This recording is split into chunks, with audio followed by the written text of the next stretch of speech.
قال الله تعالى في قرآنه الكريم: يا أيها الناس اتقوا ربكم الذي خلقكم من نفس واحدة وخلق منها زوجها وبث منهما رجالا كثيرا ونساء واتقوا الله الذي تساءلون به والأرحام إن الله كان عليكم رقيبا.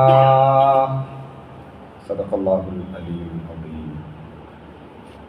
رب اشرح لي صدري ويسر لي أمري واحلل عقدة من لساني يفقهوا قولي.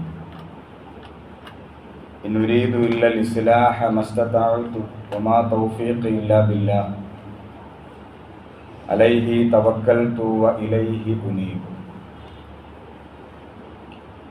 സത്യവിശ്വാസികളെ, വിശ്വാസിനികളെ, അല്ലാഹുവിൻ്റെ കൽപ്പനകൾ പാലിച്ച് മുത്തഖീങ്ങളായി ജീവിക്കണമെന്ന് എന്നോടെന്ന പോലെ നിങ്ങൾ ഓരോരുത്തരോടും വസിയത്ത് ചെയ്യുന്നു, ഉപദേശിക്കുന്നു. അല്ലാഹു സുബ്ഹാനഹു വ തആല യഥാർത്ഥ മുത്തഖീങ്ങളിൽ നാം ഏവരെയും ഉൾപ്പെടുത്തുമാറാകട്ടെ. നമ്മിൽ സംഭവിച്ചു പോയ പോരായ്മകൾ അല്ലാഹു വിട്ടുപുറത്ത് മാപ്പാക്കി നൽകുമാറാകട്ടെ. അല്ലാഹുവിൻ്റെ ജന്നാത്തുൽ ഫിർദൗസിലും ഇതുപോലെ ഒരുമിച്ച് കൂടാനുള്ള സൗഭാഗ്യം നമുക്കേവർക്കും അവൻ പ്രദാനം ചെയ്യുമാറാകട്ടെ. കുടുംബ ജീവിതവുമായി ബന്ധപ്പെട്ട നമ്മളൊക്കെയും ശ്രദ്ധിക്കേണ്ടുന്ന ചില കാര്യങ്ങൾ സൂചിപ്പിക്കാനാണ് ആഗ്രഹിക്കുന്നത്. മനുഷ്യ ജീവിതത്തിലെ വളരെ പ്രധാനപ്പെട്ട ഒരു ഇടമാണ് കുടുംബം എന്ന് പറയുന്നത്. നമ്മൾ എവിടേക്ക് യാത്ര തിരിച്ചാലും നമുക്ക് എത്ര തിരക്കുള്ള ജീവിതം ലഭിച്ചാലും മടങ്ങിച്ചെല്ലാൻ മനസ്സു കൊതിക്കുന്ന ഒരു സ്ഥലമുണ്ടെങ്കിൽ അത് വീടകമാണ്, അഥവാ കുടുംബമാണ്.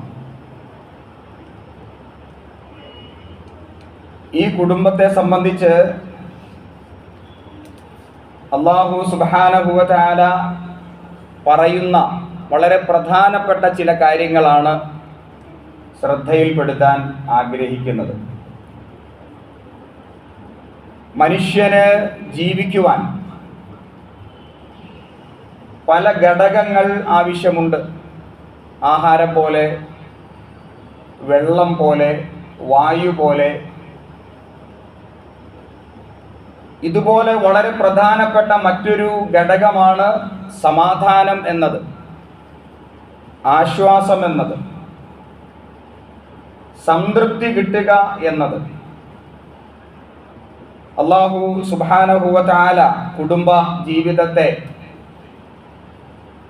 അല്ലെങ്കിൽ എന്തിനാണ് വീടകം എന്നതിനെ സംബന്ധിച്ച് പറയുന്ന ഒരു ആയത്തിൽ ഇപ്രകാരം പറഞ്ഞിരിക്കുന്നു: വമിൻ ആയാതിഹി അൻ ഖലഖലകും മിൻ അൻഫുസികും അസ്വാജ.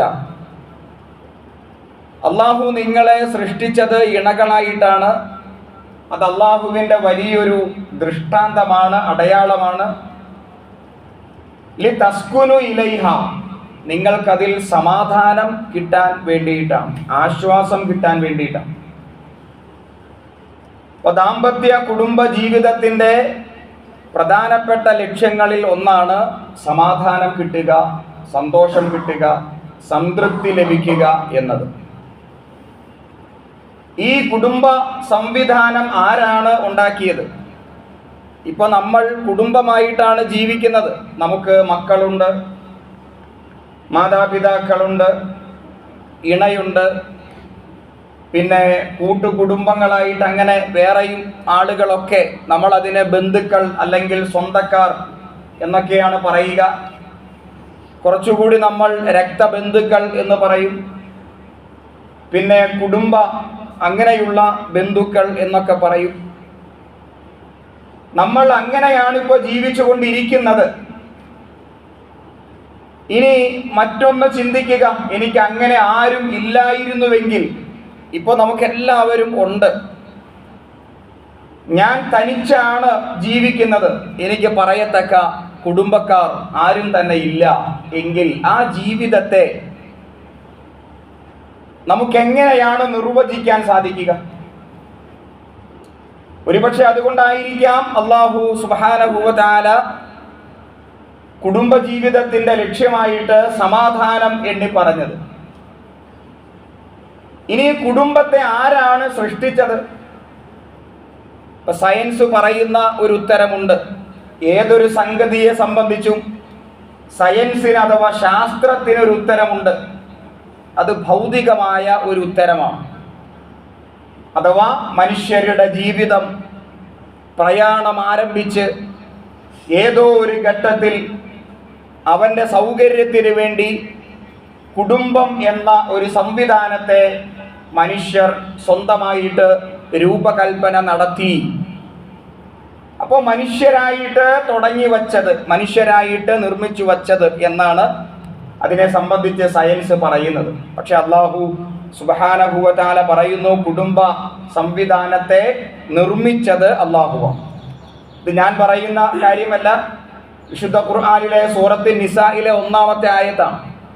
യാ അയ്യുഹന്നാസ്, അല്ലയോ മനുഷ്യരെ, ഇത്തഖൂ റബ്ബക്കുമുല്ലദീ ഖലഖക്കും മിൻ നഫ്സിൻ വാഹിദ, ഒരൊറ്റ ആത്മാവിൽ നിന്ന് നിങ്ങളെ സൃഷ്ടിച്ച അല്ലാഹുവിനെ നിങ്ങൾ സൂക്ഷിക്കുക.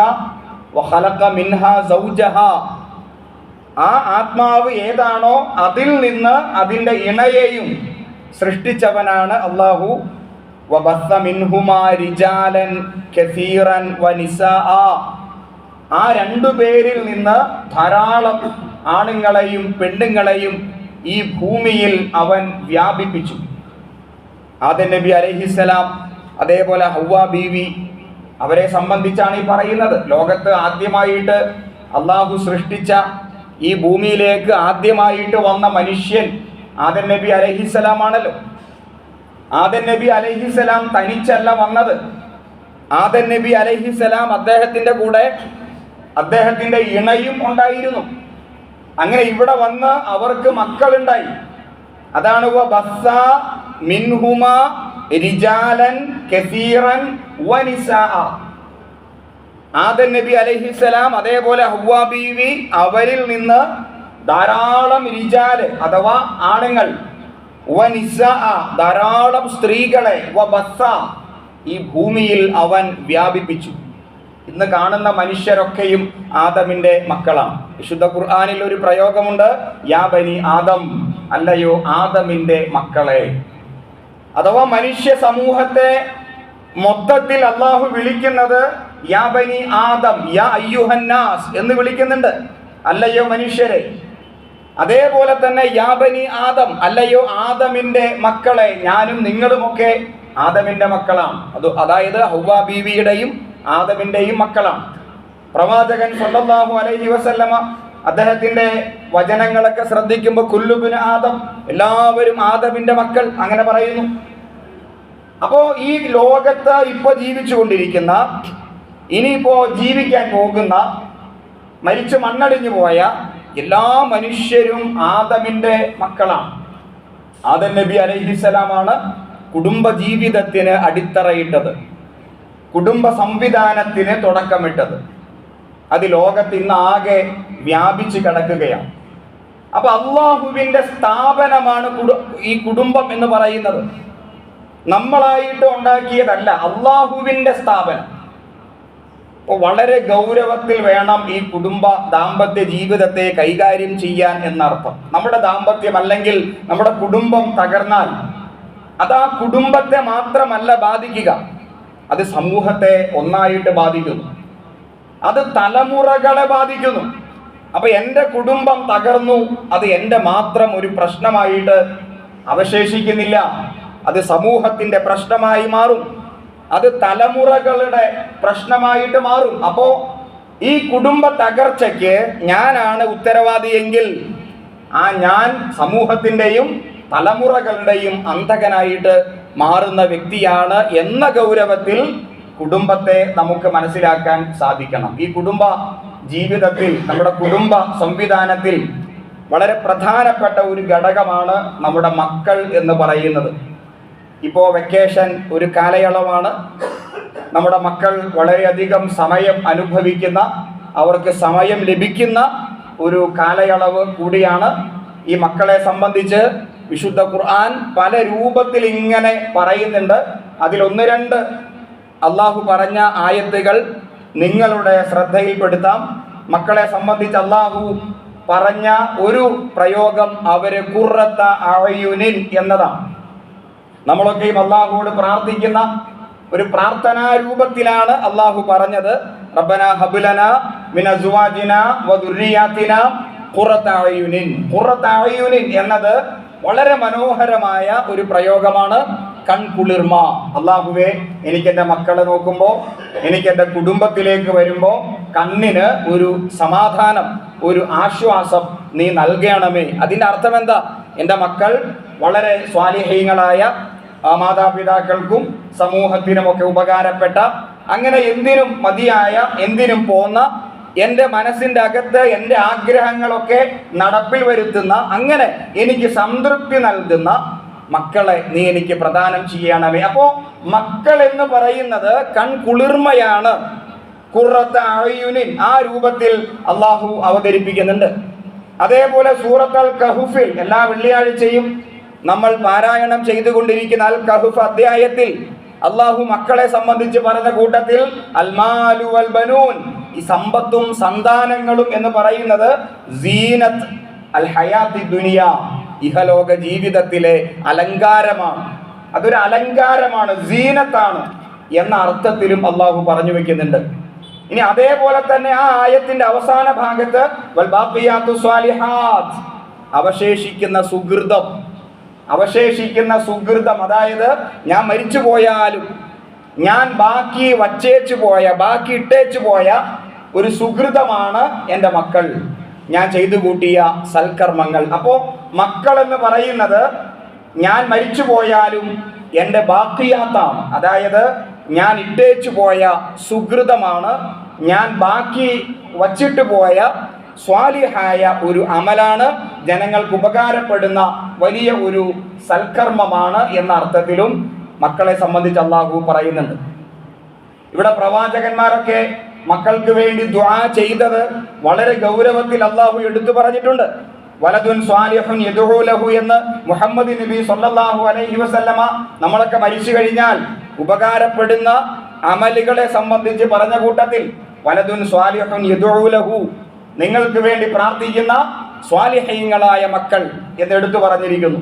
ഇതേപോലെ പ്രവാചകന്മാർ, ഇപ്പൊ ഇബ്രാഹിം നബി അലൈഹിസ്സലാം അദ്ദേഹം നടത്തിയ ഒരു പ്രാർത്ഥന റബ്ബി ഹബ്ലി മിനസ് സ്വാലിഹീൻ എന്ന, എനിക്കൊരു മകനെ വേണം എന്നല്ല അതിന്റെ അർത്ഥം, മറിച്ച് സ്വാലിഹായ ഒരു മകനെ വേണം എന്ന്. സ്വാലിഹ എന്ന ആ പദം അത് വളരെ ഗൗരവത്തിൽ എടുത്തു പറയുന്നുണ്ട്.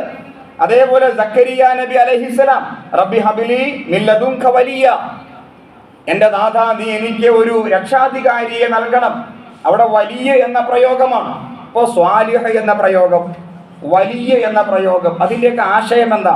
അതേപോലെ നമുക്ക് വേണ്ടി പ്രാർത്ഥിക്കുന്ന സ്വാലിഹീങ്ങളായ മക്കൾ എന്നൊക്കെ മുഹമ്മദ് നബി സ്വല്ലല്ലാഹു അലൈഹി വസല്ലമയും അതുപോലെ പ്രവാചകന്മാരൊക്കെ പറയുമ്പോൾ അതിൻ്റെ ആശയം എന്താ? സ്വാലിഹ എന്ന് പറയുമ്പോൾ ഞാൻ ആദ്യം പറഞ്ഞ പോലെ കുടുംബത്തിനും സമൂഹത്തിനും ഒക്കെ ഉപകാരപ്പെട്ടുകൊണ്ടിരിക്കുന്ന, അവശേഷിക്കുന്ന സുഹൃതങ്ങളായ നല്ല മക്കളെ നീ എനിക്ക് നൽകണമേ എന്നതാണ് അതിൻ്റെ ആശയം. അതേപോലെ എനിക്കൊരു വലിയനെ വേണം എന്ന് പറയുമ്പോൾ, രക്ഷാധികാരിയെ വേണം എന്ന് പറയുമ്പോൾ അതിൻ്റെ ആശയം എന്താണ്?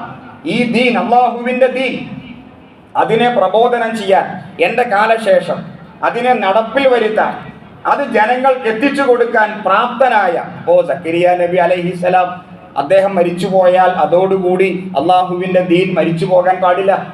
ആ ദീനിന്റെ വെളിച്ചത്തെ സമൂഹത്തിന് എത്തിച്ചു കൊടുക്കുന്ന നല്ല മക്കളെ എനിക്ക് നീ പ്രദാനം ചെയ്യണമേ എന്ന് പ്രവാചകന്മാർ പ്രാർത്ഥിക്കുന്നു.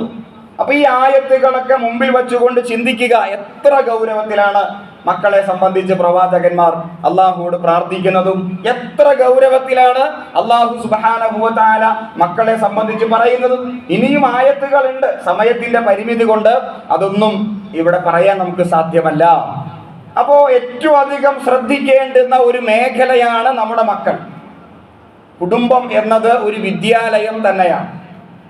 മഹാനായ ഒരു എഴുത്തുകാരനും പണ്ഡിതനും ഡോക്ടർ മുസ്തഫ സിബായി റഹിമഹുല്ലാ അദ്ദേഹത്തിന്റെ ഗ്രന്ഥത്തിൽ അദ്ദേഹം ഒരു സംഭവ കഥ പറയുന്നുണ്ട്. ഒരു കേസ് വരികയാണ്. എന്താണ്? ഒരു കൊച്ചുകുട്ടി എന്ന് പറയുമ്പോൾ കൗമാരം കഴിഞ്ഞ ഒരു കുട്ടി. ആ കുട്ടിയുടെ ഒരു കേസാണ് കോടതിയിൽ എത്തിയിരിക്കുന്നത്. എന്താണ് കേസ്? അത് മോഷണമാണ് കുറ്റം. അപ്പോൾ മോഷണ കുറ്റത്തിന് ഇസ്ലാമിക ശരീഅത്ത് പ്രകാരം ശിക്ഷ എന്താണ്? കൈ മുറിക്കുക എന്നതാണ്. അപ്പൊ ആ കുട്ടി മോഷ്ടിച്ചു എന്നത് കോടതി കണ്ടെത്തി. ഇദ്ദേഹം ഒരു മോഷ്ടാവാണ് എന്ന് കോടതി കണ്ടെത്തി. ആ ശിക്ഷ വിധിക്കുന്നതിന് മുമ്പ് ഈ കുട്ടി ജഡ്ജിയോട് പറയുന്നു, എനിക്കൊരു കാര്യം പറയാനുണ്ട്. ഇസ്മഉ മിന്നി, എന്നെ ഒന്ന് നിങ്ങൾ കേൾക്കണം. എൻ്റെ കൈ മുറിക്കാനായിട്ട് വിധിക്കുന്നതിന് മുമ്പ് എന്നെ ഒന്ന് നിങ്ങൾ ശ്രദ്ധിക്കണം. ഇപ്പൊ ജഡ്ജി പറഞ്ഞു, നിനക്ക് പറയാം, നീ പറഞ്ഞുകൊള്ളുക, നിനക്ക് എന്താണ് പറയാനുള്ളത്? ഈ കുട്ടി പറഞ്ഞു, എൻ്റെ ഉമ്മയുടെ നാവാണ് ആദ്യമായിട്ട് മുറിക്കേണ്ടത്, എൻ്റെ ഉമ്മയുടെ നാവാണ് ആദ്യമായിട്ട് അരിയേണ്ടത്. അപ്പോൾ സദസ്സ് വളരെ ശ്രദ്ധാപൂർവം അത് കേൾക്കുകയാണ്. ഈ കുട്ടി പറഞ്ഞു, ഞാൻ ചെറുപ്പത്തിൽ കൊച്ചു കൊച്ചു കാര്യങ്ങൾ മോഷ്ടിക്കുമായിരുന്നു. എൻ്റെ അയൽപക്കത്തുള്ള വീട്ടിൽ നിന്ന് കോഴിമുട്ടയാണ് ഞാൻ ആദ്യമായിട്ട് മോഷ്ടിച്ചത്. അത് കൊണ്ടുവരുമ്പോൾ എൻ്റെ മാതാവാകട്ടെ എന്നെ പ്രോത്സാഹിപ്പിക്കുമായിരുന്നു, അത് തെറ്റാണ്, അങ്ങനെ ചെയ്യരുത് എന്ന് ഒരിക്കലും എന്നെ ഉപദേശിച്ച് പറഞ്ഞിട്ടില്ല.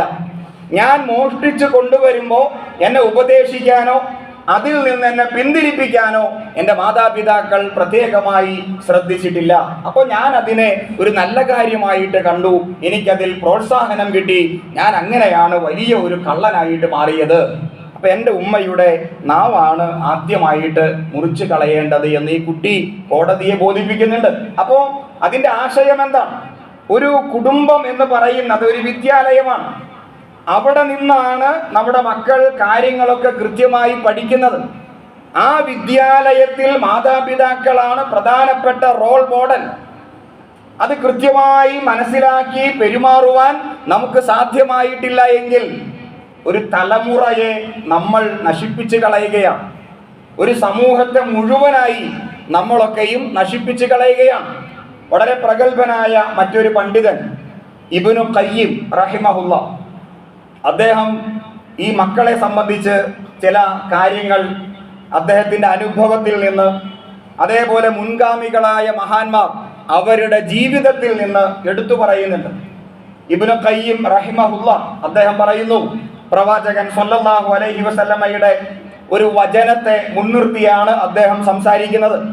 നബി സല്ലല്ലാഹു അലൈഹി വസല്ലം പറഞ്ഞു, നിങ്ങൾ നിങ്ങളുടെ മക്കൾക്ക് കൊടുക്കുന്ന ഏറ്റവും വലിയ സമ്മാനം എന്താണ് എന്ന ചോദ്യത്തിന്റെ ഉത്തരമായിട്ട് റസൂല് പറഞ്ഞ മറുപടി അത് അദബാണ് എന്ന് പറയുകയുണ്ടായി. അദബ് എന്ന് പറഞ്ഞാൽ അത് ഏറ്റവും നല്ല പെരുമാറ്റം, ഏറ്റവും നല്ല സംസ്കാരം, ഏറ്റവും നല്ല കൾച്ചർ. ഇതാണ് മക്കൾക്ക് മാതാപിതാക്കൾ പകർന്നു കൊടുക്കേണ്ട ഏറ്റവും നല്ല സമ്മാനം. ആ പ്രവാചക വചനത്തെ അന്വർത്ഥമാക്കുന്ന വിധമാണ് ഇബ്നു ഖയ്യിം അദ്ദേഹം സംസാരിക്കുന്നത്. മാതാപിതാക്കൾ എപ്പോഴും ഇപ്പോൾ ഈ പുതിയ കാലഘട്ടത്തിൽ മാതാപിതാക്കൾ എപ്പോഴും ബിസിയാണ്, അവർക്ക് തിരക്കാണ്. അതുകൊണ്ട് മക്കളുടെ കൂടെ അവർക്ക് സമയം ചെലവഴിക്കാൻ സാധിക്കുന്നില്ല, അവരുടെ കൂടെ ഇരിക്കാൻ അവർക്ക് സാധിക്കുന്നില്ല, കഴിയുന്നില്ല. അവരുടേതായ ലോകത്താണ് മാതാപിതാക്കൾ ജീവിച്ചുകൊണ്ടിരിക്കുന്നത്. എന്നാൽ മക്കൾ എന്തു പറഞ്ഞാലും അത് മേടിച്ചു കൊടുക്കുന്നു. അവരാവശ്യപ്പെട്ടാൽ ഒന്ന് ഫോൺ ചെയ്താൽ മതി, അപ്പോൾ തന്നെ ഉപ്പമാര് അല്ലെങ്കിൽ ഉമ്മമാര് ആ പറയുന്ന കാര്യം അപ്പോൾ തന്നെ സാധിപ്പിച്ചു കൊടുക്കുന്നു. പക്ഷേ മാതാപിതാക്കൾ കൊടുക്കാത്ത ഒരു കാര്യമുണ്ട്. എന്താണ് അത്? സമയമാണ്. അപ്പൊ ഇബ്നു ഖയ്യിം റഹിമഹുല്ലാ അദ്ദേഹം പറയുന്നത്, നിങ്ങൾ നിങ്ങളുടെ മക്കൾക്ക് കൊടുക്കേണ്ടത് അവരാവശ്യപ്പെടുന്ന ഭൗതികമായ കാര്യങ്ങളല്ല. അഥവാ നിങ്ങളുടെ മക്കൾ ആവശ്യപ്പെടുന്ന ഷഹവാത്തുകൾ, ഷഹവാത്തിന്റെ അർത്ഥം ആഗ്രഹങ്ങൾ, മക്കൾ പ്രകടിപ്പിക്കുന്ന ആഗ്രഹങ്ങളുണ്ട്. ഈ ആഗ്രഹങ്ങൾ അപ്പോൾ തന്നെ സാധിപ്പിച്ചു കൊടുക്കുക എന്നതല്ല നിങ്ങൾ ചെയ്യേണ്ടത്. മറിച്ച് എന്താണ് നിങ്ങൾ കൊടുക്കേണ്ടത്? സമയമാണ്. മക്കളുടെ കൂടെ ഇരിക്കണം, അവരോടൊത്ത് സംസാരിക്കണം, അവരുടെ ഉള്ള് അറിയാനായിട്ട് ശ്രമിക്കണം, തുറന്ന് സംസാരിക്കുക. ഇപ്പോൾ ഞാനടക്കമുള്ള ഈ പേരൻസ് അഥവാ മാതാപിതാക്കൾ മക്കളോടൊത്ത് ഇങ്ങനെ തുറന്ന് അങ്ങനെ സംസാരിക്കാറുണ്ടോ? അവരുടെ ആഗ്രഹങ്ങൾ കേൾക്കാറുണ്ടോ? കുറേ കാര്യങ്ങളൊക്കെ മക്കൾക്ക് തൻ്റെ മാതാപിതാക്കളോട് പറയാനുണ്ടാകും. ഒരു പക്ഷെ അത് ചെറിയ കാര്യങ്ങളാകാം, ചെറിയ കാര്യങ്ങളാകാം. അത് കേൾക്കാനുള്ള ഒരു മനസ്സ് മാതാപിതാക്കൾ കാണിക്കാറില്ല. മറിച്ച് അവരെ ഇങ്ങനെ കൊണ്ടു നടക്കാറില്ല. മുഹമ്മദ് നബി സല്ലല്ലാഹു അലൈഹി വസല്ലമ അദ്ദേഹത്തിന് കിട്ടിയ 2 മക്കൾ, ബാക്കിയുള്ള വലിയ കുട്ടികൾ അത് മറ്റൊരു ചരിത്രമാണെങ്കിൽ അദ്ദേഹത്തിന്റെ പേരക്കുട്ടികൾ ഹസൻ, ഹുസൈൻ റളിയല്ലാഹു തആല അൻഹുമാ, ആ 2 കുട്ടികളെ മാറി മാറി അദ്ദേഹം ചുമലിലേറ്റി ടൗണിലൂടെ നടക്കുക. അദ്ദേഹം പ്രവാചകനായ ശേഷവും ആ പ്രവാചകത്വത്തിന്റെ ഗരിമയൊന്നും അദ്ദേഹം പ്രകടിപ്പിക്കുന്നില്ല. തെരുവിലൂടെ, ടൗണിലൂടെ തൻ്റെ 2 മക്കളെയും മാറി മാറി ചുമലിലേറ്റി നടക്കുക. അങ്ങനെ അവരോട് സല്ലപിച്ച്, അവരോട് ചിരിച്ച്, ഈ കുട്ടികൾ ഉപ്പയോട് വെല്ലുപ്പയോടും വർത്തമാനം പറഞ്ഞ് ചിരിച്ച് കളിച്ച് ടൗണിലൂടെ, തെരുവിലൂടെ നടന്നു പോയിക്കൊണ്ടിരിക്കാതെ അതുവഴി വന്ന ഒരാള് ഈ കുട്ടിയോട് തമാശ പോലെ പറഞ്ഞു. എന്താ പറഞ്ഞത്? നിന്റെ വാഹനം എത്ര നല്ലതാണ്.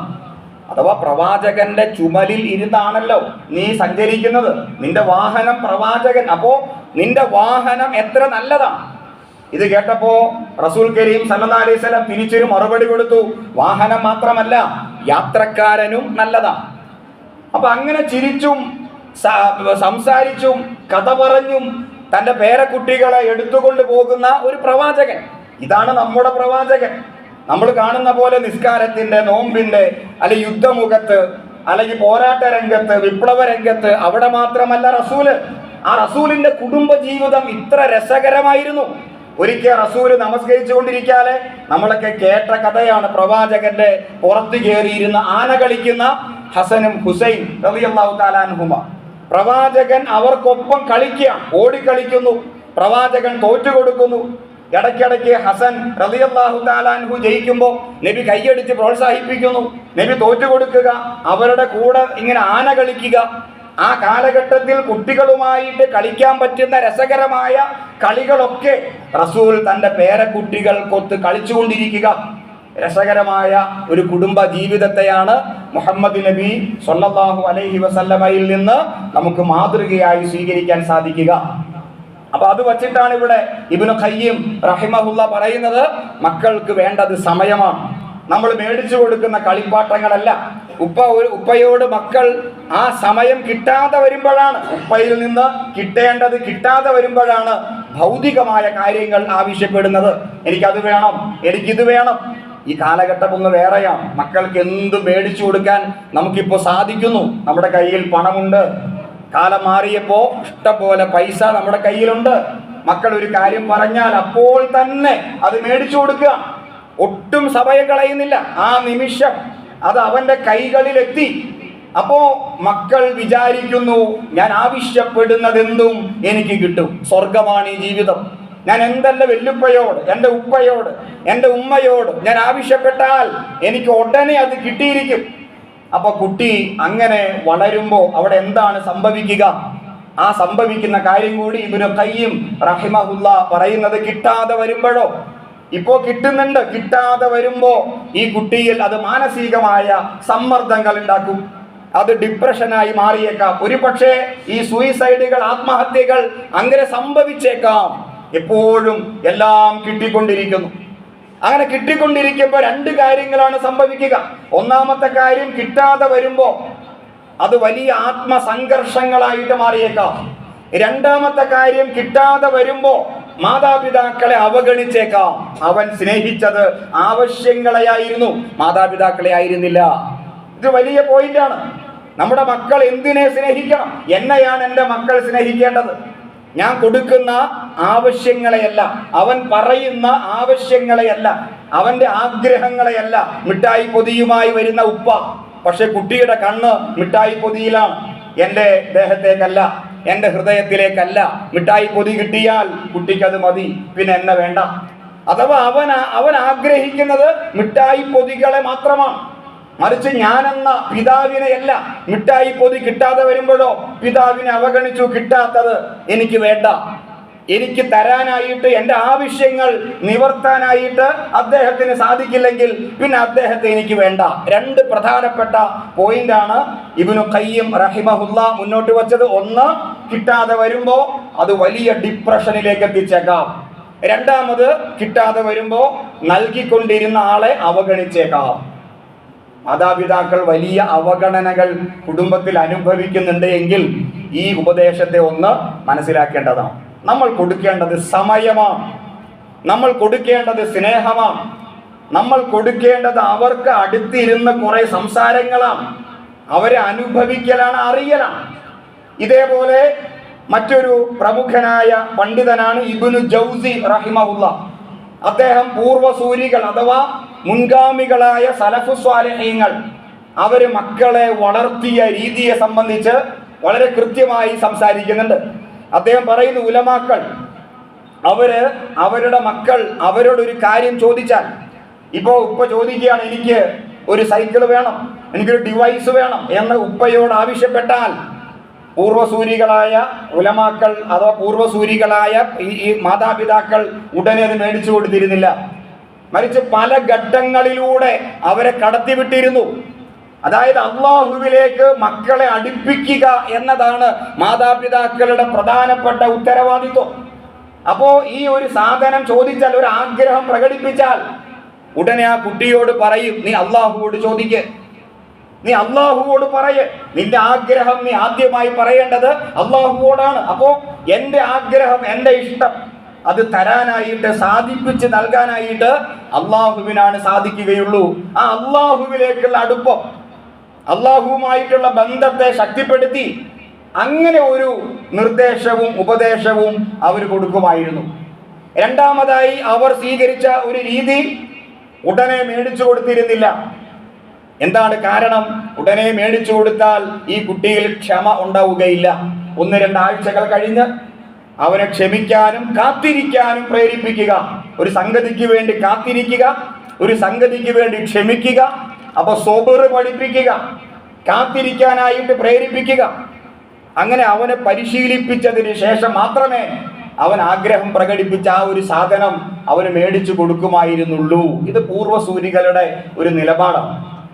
അപ്പോൾ പല ഘട്ടങ്ങളിലൂടെ കടത്തിവിടുക, ക്ഷമ പരിശീലിപ്പിക്കുക, അള്ളാഹുവിലേക്ക് അടുപ്പിക്കുക. കാരണം അവന്റെ ഉള്ളിൽ ഈമാൻ ഉണ്ടെങ്കിൽ മാത്രമേ അവന് കരുത്തുണ്ടാവുകയുള്ളൂ. ഈമാൻ ഇല്ലെങ്കിൽ കരുത്തുണ്ടാവില്ല. ഇപ്പോൾ പല മോട്ടിവേഷൻ ക്ലാസ്സുകളൊക്കെ ഉണ്ട്. അതിലൊക്കെയും നമ്മുടെ കുട്ടികൾ കേൾക്കുന്ന ഒരു വർത്തമാനം ഇതാണ്: നിങ്ങളുടെ ഉള്ളിൽ ഒരു മൈൻഡ്, ഒരു മനസ്സുണ്ട്, ആ മനസ്സിന് പവറുണ്ട്. അതുകൊണ്ട് നിങ്ങളുടെ ഉള്ളിലുള്ള മൈൻഡിനെ, മനസ്സിനെ ശക്തിപ്പെടുത്തുക എന്നതാണ് മോട്ടിവേഷൻ ക്ലാസ്സിലൂടെ നൽകപ്പെടുന്ന ഉപദേശം. പക്ഷേ നമ്മുടെ മനസ്സിനെ ശക്തിപ്പെടുത്താൻ നമുക്ക് സാധ്യമല്ല. അതെങ്ങനെയാണ് ശക്തിപ്പെടുത്തുക? അവിടെ ഈമാൻ, അള്ളാഹുവുമായിട്ടുള്ള ബന്ധം അതുണ്ടെങ്കിൽ മാത്രമേ നമ്മുടെ വിശ്വാസത്തെ നമ്മുടെ മനസ്സിനെ നമുക്ക് ശക്തിപ്പെടുത്താൻ കഴിയുകയുള്ളൂ. അതിന്റെ ഏറ്റവും നല്ലൊരു ഉദാഹരണമാണ് മുഹമ്മദ് നബി സല്ലല്ലാഹു അലൈഹി വസല്ലം. അദ്ദേഹത്തിന്റെ കാലഘട്ടത്തിൽ ജീവിച്ചിരുന്ന ഇബ്നു അബ്ബാസ് റളിയല്ലാഹു തആല അൻഹു. ഈ ഇബ്നു അബ്ബാസ് റളിയല്ലാഹു അൻഹു പ്രവാചകന്റെ പിതൃവ്യ അഥവാ അബ്ബാസ് റളിയല്ലാഹു അൻഹുവിന്റെ മകനാണ്. പ്രവാചകൻ ജീവിച്ചിരിക്കാതെ ഏതാണ്ട് 12-13 വയസ്സ് പ്രായമേ ഇബ്നു അബ്ബാസിനുള്ളൂ. ആ ഇബ്നു അബ്ബാസിനെ ചേർത്ത് നിർത്തിയിട്ട് റസൂൽ കരീം സല്ലല്ലാഹു അലൈഹി വസല്ലം കൊടുക്കുന്ന ഒരു ഉപദേശമുണ്ട്. ആ ഉപദേശത്തിന്റെ പ്രസക്തമായ 1-2 കാര്യങ്ങൾ പറയാം. യഹ്ഫദില്ല, ഒന്നാമത്തെ ഉപദേശം ഇതാ: നീ അള്ളാഹുവിനെ സൂക്ഷിക്കുക. യഹ്ഫദുക, നിന്നെ അള്ളാഹു സൂക്ഷിക്കും. അഥവാ നീ അള്ളാഹിനെ സൂക്ഷിച്ചാൽ അള്ളാഹു നിന്നെയും സംരക്ഷിക്കും. യഹ്ഫദില്ല, നീ അള്ളാഹിനെ സൂക്ഷിക്കുക, അങ്ങനെയാണെങ്കിൽ നിനക്ക് അള്ളാഹുവിനെ കണ്ടെത്തുവാൻ സാധിക്കും. അങ്ങനെ പറഞ്ഞ് മറ്റൊരു ഉപദേശം, നീ ചോദിക്കുകയാണെങ്കിൽ അള്ളാഹുവിനോട് മാത്രം ചോദിക്കുക. ഇങ്ങനെ വിലപ്പെട്ട ഉപദേശങ്ങൾ നൽകി അതിന്റെ അവസാന ഭാഗത്ത്, ഈ ലോകം മുഴുവൻ നിനക്കെതിരെ വന്നാലും അവർക്കൊന്നും നിന്നെ ഒന്നും ചെയ്യാൻ സാധ്യമല്ല അള്ളാഹ് ഉദ്ദേശിച്ചതല്ലാതെ. ഈ ലോകം മുഴുവൻ നിനക്ക് അനുകൂലമായിട്ട് വന്നാലും അവർക്കൊന്നും നിന്നെ ഒരുപാട് ഉയർത്താൻ സാധ്യമല്ല അള്ളാഹ് ഉദ്ദേശിച്ചത് അല്ലാതെ. അപ്പൊ ഈ ലോകം മുഴുവൻ എനിക്കെതിരായിട്ട് വന്നാലും അള്ളാഹ് ഉദ്ദേശിച്ചതേ എനിക്ക് സംഭവിക്കൂ. ഈ ലോകം മുഴുവൻ എനിക്ക് അനുകൂലമായിട്ട് വന്നാലും അള്ളാഹ് ഉദ്ദേശിച്ച പദവി എനിക്ക് കിട്ടൂ. അഥവാ അള്ളാഹ് ഉദ്ദേശിച്ചത്, ആ ഒരു മൈൻഡ് അവിടെ പവർഫുൾ ആവുകയാണ്. കാരണം അള്ളാഹ് ഉദ്ദേശിച്ചതേ കിട്ടുകയുള്ളൂ. ആരൊക്കെ എതിരായിട്ട് വന്നാലും എനിക്കൊന്നും തന്നെ സംഭവിക്കുകയില്ല.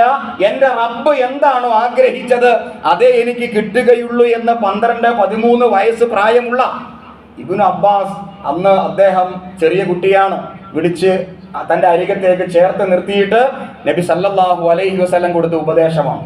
അത് ആ കുട്ടിയുടെ മനസ്സിൽ എങ്ങനെയായിരിക്കും രൂപപ്പെടുക? ഒരു കൊച്ചുകുട്ടി കൗമാരത്തിലേക്ക് പ്രവേശിക്കുന്നു. ആ കുട്ടിയോടാണ് ഈ പറയുന്നത്, നീ അള്ളാഹിനെ സൂക്ഷിക്കണം.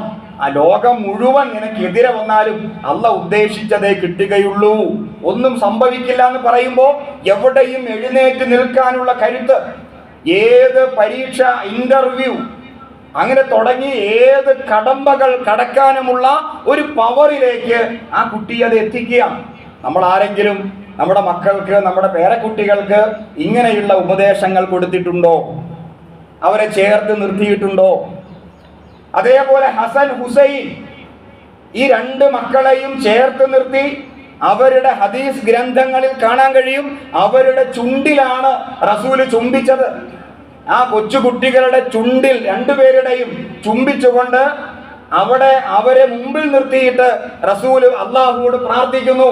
ആ പ്രാർത്ഥന ഇപ്രകാരമാണ്: അള്ളാഹുവേ, ഞാൻ ഹസനെയും ഹുസൈനെയും ആത്മാർത്ഥമായി സ്നേഹിക്കുന്നു, നീയും അവരെ സ്നേഹിക്കണമേ.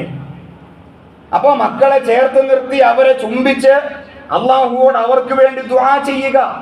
ഇങ്ങനെയുള്ള ഒരു സംസ്കാരം നമ്മുടെ കുടുംബത്തിൽ രൂപപ്പെടുത്തിയെടുത്തില്ലെങ്കിൽ അവിടെ എന്താണ് സംഭവിക്കുക? ഈഗോസുകൾ അല്ലെങ്കിൽ ഒരുതരം മസൽ പിടുത്തമൊക്കെ ആണെങ്കിൽ അവിടെ എന്താ സംഭവിക്കുക?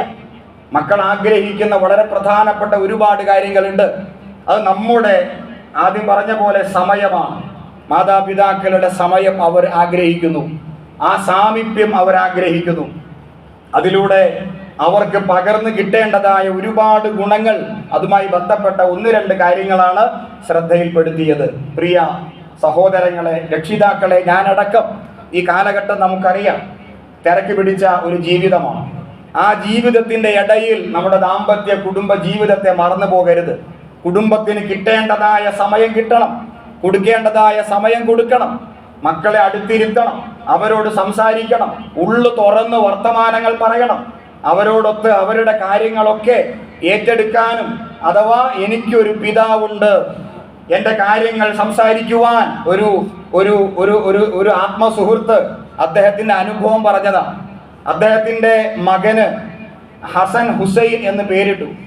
അദ്ദേഹത്തിനുണ്ടായ 2 മക്കൾക്ക് ഹസൻ, ഹുസൈൻ എന്ന് പേരിട്ടു. കാരണം പ്രവാചകൻ സല്ലല്ലാഹു അലൈഹി വസല്ലമയുടെ പേരക്കുട്ടികൾ, അപ്പൊ എൻ്റെയും മക്കൾ അതുപോലെ ആകണം എന്ന് ആഗ്രഹിച്ചുകൊണ്ട് ഹസൻ, ഹുസൈൻ എന്ന് പേരിട്ടു. എന്നിട്ട് അദ്ദേഹം മറ്റൊരു വലിയ ഒരു ഇമാമിനെ, ഒരു പണ്ഡിതനെ പോയി കണ്ടിട്ട് പറഞ്ഞു, ഞാൻ എൻ്റെ മക്കൾക്ക് ഹസൻ, ഹുസൈൻ എന്നാണ് പേരിട്ടത്, അതുകൊണ്ട് എൻ്റെ മക്കൾ ഹസൻ, ഹുസൈനെ പോലെ പ്രഗത്ഭരായിട്ട് മാറണം എന്ന് ഞാൻ ആഗ്രഹിക്കുന്നു. ആ പണ്ഡിതൻ കൊടുത്ത ഉത്തരം, ഹസൻ, ഹുസൈനെ പോലെ നിന്റെ മക്കൾ ആകണമെങ്കിൽ നീ ആദ്യം അലിയിനെ പോലെയാകണം, നിന്റെ ഭാര്യ ഫാത്തിമ ബീവിയെ പോലെയാകണം. അപ്പൊ അലി റളിയല്ലാഹു തആല അൻഹു, ഫാത്തിമ ബീവി റളിയല്ലാഹു തആല അൻഹ, നീ അവരെ പോലെ അതേപോലെ. അപ്പോൾ റോൾ മോഡലായിട്ട് മാതാപിതാക്കൾ മാറാതെ മക്കൾ സംസ്കരിക്കപ്പെടില്ല. മക്കൾ സംസ്കരിക്കപ്പെടില്ല. കളിച്ചുകൊണ്ടിരിക്കുന്ന മകൻ ബാങ്ക് വിളിക്കുമ്പോൾ പള്ളിയിലേക്ക് വരുന്നില്ല, തിരക്ക് പിടിച്ച കളിയിലാണ് മകനുള്ളത്. പക്ഷെ റോൾ മോഡൽ ഉപ്പയാകണം. തിരക്ക് പിടിച്ച കച്ചവടത്തിന്റെ ഇടയിലും പള്ളിയിലേക്ക് വരുന്ന ഉപ്പ. ഇത് കണ്ടിട്ട് വളരുന്ന മക്കൾ, തിരക്ക് പിടിച്ച കച്ചവടത്തിന്റെ ഇടയിലും ബാങ്ക് വിളിച്ചപ്പോൾ പള്ളിയിലേക്ക് ഓടി വരുന്ന ഉപ്പ. മക്കൾ കളിച്ചുകൊണ്ടിരിക്കാതെ തിരക്ക് പിടിച്ച കളിയാണ്, ബാങ്ക് വിളിച്ചിട്ട് പള്ളിയിലേക്ക് വരുന്നില്ല. അവിടെയാണ് തിരക്ക് പിടിച്ച ജീവിതത്തിലും കച്ചവടത്തിന്റെ ഇടയിലും പള്ളിയിലേക്ക് വരുന്ന ഉപ്പ ഒരു മാതൃകയാകുന്നത്. റോൾ മോഡലുകളായി ഉപ്പമാരും ഉമ്മമാരും മാറിയാൽ നമുക്ക് പരിഹരിക്കാവുന്ന പ്രശ്നമേ ഉള്ളൂ. അതുകൊണ്ട് ഈ വെക്കേഷൻ കാലയളവ് പരമാവധി ഉപയോഗപ്പെടുത്തുക, മക്കളുടെ സംസ്കരണത്തിന് വേണ്ടി മാറ്റിവെക്കുക, അള്ളാഹുവോട് ദുആ ചെയ്യുക, അവരെ സ്നേഹിക്കുക, അവരെ ചേർത്ത് പിടിക്കുക. അള്ളാഹു തൗഫീഖ് ചെയ്ത് അനുഗ്രഹിക്കുമാറാകട്ടെ. വാഖിറു ദഅവതി അനിൽ ഹംദുലില്ലാഹി റബ്ബിൽ ആലമീൻ.